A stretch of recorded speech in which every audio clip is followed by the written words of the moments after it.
Your job won't tell you this, but it is slowly killing your dreams.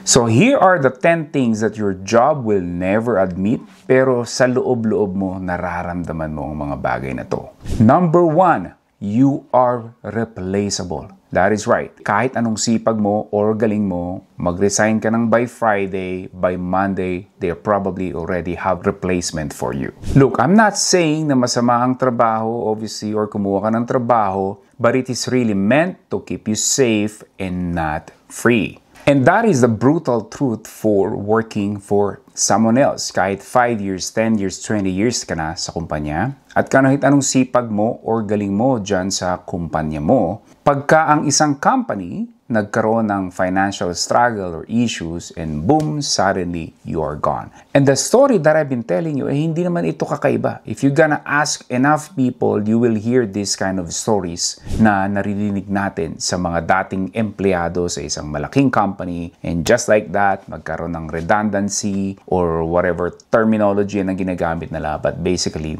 you will instantly lose your job. Your dedication dun sa kumpanya mo will not stop them from replacing you, because at the end of the day, this is business. This is not family. So same thing, when you retire for a certain company, it's the same thing. They may celebrate your retirement and loyalty for the company for 20 years ng Friday, but by Monday, meron ka ng kapalit, may isang tao nang nakaupo dun sa desk mo. Number 2, overtime is not loyalty, it is basically, it's a free labor. So think about it this way, you see sa corporate world, kung ikaw ay empleyado na mamasukan ka, they painted overtime as a loyalty to the company. Yun yung gusto nilang ipakita or at least ipalabas. But really, it is free labor. Because typically, pagka nag-overtime ka, kahit pa paid yan, hindi naman matatapatan yung ibibigay sa'yo overtime away from your family. Because remember, you and I, the most valuable resources that we have is yung oras natin.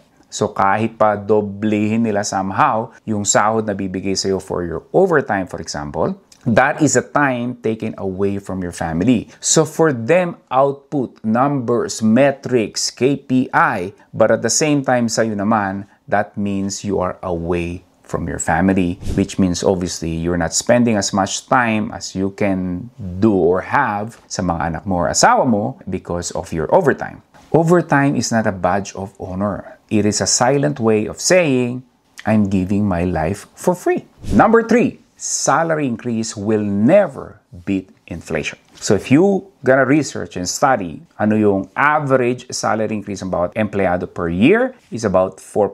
So sabihin natin 3 to 5% or average 4%. Unfortunately, ang inflation 6, 8, minsan even 10% per year. Kaya minsan nagtataka ka, masipag ka naman sa trabaho, wala ka namang nilalamangan, sumasapat pa rin yung kinikita mo. Why? Because again, tumataas ang sibuyas, bigas, kuryente, tubig, and overtime every single year. Para kang dahang-dahang pinakukuluan ng tubig, hindi mo lang nare-realize dahil ang tawag doon, inflation. So, maaaring na-increasean ka, compare mo yung sahod mo from 5 years ago or even 10 years ago, maaalala mo, yung sahod ko ganito lang. In paper, mas malaki na yung sahod mo, pero yung ability to spend, yung capability mo, bumili ng mga bagay, humirap ng humirap over the years. So that is the trap. So akala mo kasi umaasenso ka, pero actually para kang tumatakbo sa treadmill. Kahit anong bilis ng takbo mo, you are stuck in the same place. So, meaning, simple math, your salary can grow 5%, pero yung expenses mo, yung mga gastusin mo, tumataas ng 10%. Well, guess what? Sino ang mananalo?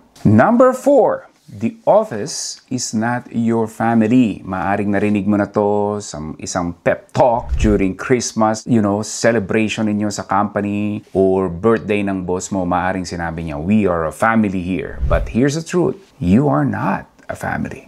You're in a business. Because sa pamilya, hindi naman pinagbabasihan sa pamilya mo kung ano yung dinideliver mo or KPI mo. Tama? Sa pamilya mo, hindi ka naman nila ifa-fire pagka nagkagipitan ng budget. Tama? Pero sa office, it's quite the opposite. So in other words, for me, as a former employee and now business owner, you are measured by results.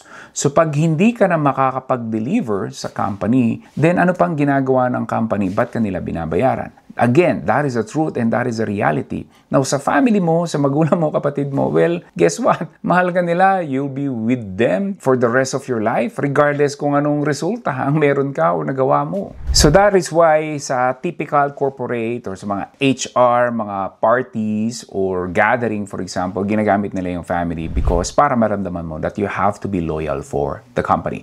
Because the truth it is, mahirap mag-hire. If you work for HR, for example, or isang corporation, mahirap mag-hire ng bagong personnel. So that is why they would like to keep you as long as they can, possibly can. So ang family mo, if you're gonna think about your real family, biological family, family that you grew up with, they gonna do everything to protect you. Pero sa trabaho mo, pagka hindi ka na useful, well, kinakailangan mag-usap tayo. So tandaan mo, my friend, your office is not a family. It's basically you have a contract na merong libreng papizza tuwing Friday. Number 5, promotion is not about hard work. It's about visibility. Maaring narinig na natin to before or maybe ikaw na-experience mo. Maaring nagsipag ka sa trabaho mo pero dahil tahimik ka lang dun sa cubicle mo, wala silang masyadong naririnig from you. Maaring ma-overlook yun lalo na pag mga large corporations. Kaya common na naririnig natin from other employees or ikaw rin again, maaring na-experience mo na to na yung mga pabibo, yung mga naririnig nating tinatawag natin mga sip-sip, sometimes sila pa yung napopromote. Now, I am not saying na maging tamad ka at maging sip-sip ka lang. But all I am saying that visibility is important to get promotion. You may not like it, I don't like it too, but that's how the system works in your job or in this corporate world. So promotion is not about who works the hardest, it's about who's the hardest to ignore. Number 6, your mental health is not their priority. Sure, companies will talk about mental health issues or even wellness programs. And sure, you can file a sick leave, pero pagbalik mo, yung workload mo, lalo lang nadagdagan when you were gone. You can say na burnout ka na, but the deadline doesn't move. Because all business still has to run and operate regardless kung anong situation mo. So that is why your mental health is secondary because at the end of the day is yung output na ibibigay mo sa company, yun ang inaasahan nila. So in short, my friend, the company cares until yung stress mo mag-shoot up, maapektuhan yung resulta mo sa trabaho, and now suddenly, you are the problem. Number 7, retirement won't save you. So akala ng marami, after 30 years of service being loyal sa company, yung SSS or yung GSIS nila sasapat na. Well, in many cases, we hear stories na actually kulang pa. So just imagine, ibinigay mo yung buong buhay mo or at least yung kalakasan ng katawan mo, so to speak, sa trabaho mo, and then ngayon nag-retire ka na, mahina na yung katawan mo, hindi pa sapat yung pera mo, minsan kulang pa sa kuryente at pambayad sa gamot mo. Retirement is not a safety net. It is a band-aid. Kasi the system was never designed to make you wealthy. It was designed just to keep you alive and survive. So my friend, if you rely your future or your old age sa benefits mo, baka ma-disappoint ka. Number 8, the higher the title, the smaller your freedom. You see, if you've been working for several years sa corporate world, maririnig mo na yung term na supervisor, manager, director. And sure enough, pagka bago ka pa lang, obviously, you're just working for 1 to 2 years, may gusto kong maging manager. And of course, once na naging manager ka na, maaring tumaas yung sahod mo, but at the same time, lumaki naman yung what? Mga responsibilities mo, which also means less time again for your family, less time for yourself. So sure, you may have maybe mas maganda na yung desk mo, mas maganda na yung title mo, yung ego mo na stroke, you feel good about it, but at the end of the day, you have less time for your family. And suddenly, nung sinelebrate yung promotion mo, maybe nagkaroon pa ng small party, but then after a while, you start to realize it's up again the time na dapat binubuhos mo para sa sarili mo at para sa mga taong pinakamamahal mo.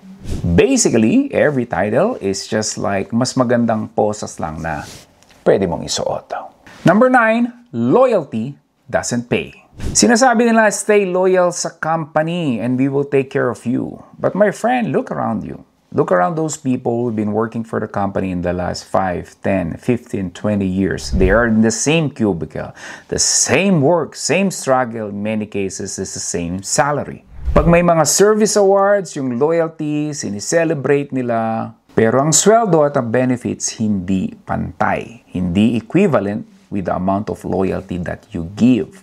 Because the truth is, the company rewards results over years. Kaya you can be working for, say, 20 years sa company, but if they see someone much younger and produce more results, well, guess what? Who will get paid more? Yung tao who produces more. Kaya loyalty looks good and plaque. Maaring meron ka dyang nakasabit sa living room mo, but at the end of the day, hindi mo pwedeng pambayad ng internet, tuition, or pamalengke man lang yan. Kaya yung iba mas gustong, wag mo na ako bigyan ng ganitong plaka, pwede bang i-cash mo na lang? And the worst of all, ang loyalty mo, maaring nabigkaroon ka ng plaka, maybe nag-shake hands kayo ng boss mo or CEO ng company mo. But at the end of the day, hindi niyan maibabalik yung oras na nawala away from your family. Yung oras na kinuha from your family.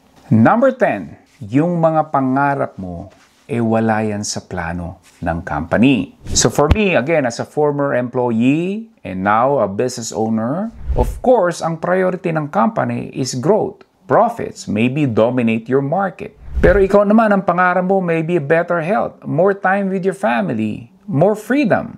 Be able to do what you love to do.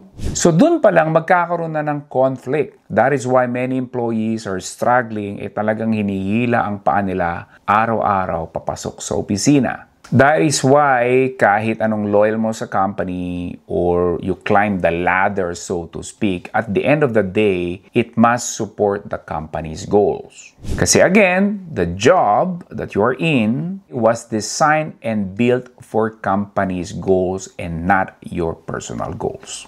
So my friend, if you keep chasing their dreams, you're gonna end up giving up your dreams. And you don't wanna be someone na matanda na, punong-puno ng regrets, mahina na yung katawan, punong-puno ng pagsisisi, kasi hindi niya chinase or hindi niya pinursue yung pangarap niya sa buhay. Always remember, your job can feed you, but it will never free you. So those are the 10 things that your job will never tell you. Now, my friend, I'm not saying job is bad because at the end of the day, it is your decision. But all I am saying, kung meron kang gustong i-pursue or pangarap sa buhay, well, guess what? They are very not likely thinking about that. Again, your job is to keep you safe, not meant for you to be free. That is why I coined the term chillionario or encourage everyone to become a chillionario. What does it mean ba maging chillionario? Number 1, you design a life that you want. Ano bang klaseng gusto mong buhay? How many hours you be willing to work? How many hours ang gusto mong ibigay sa family mo? I'm not encouraging anybody na maging tamad or maging batugan, but all I am saying is you design your life first and then build a business around it that supports your lifestyle. It's not the other way around. So basically, sa corporate world, it's the opposite. Kumuha ka mo ng trabaho, kumita, and then you just build your life around your job. Remember, freedom doesn't come from chasing titles. It comes from designing a life that you want and building a business around it. A job feeds you, but becoming a chillionario frees you.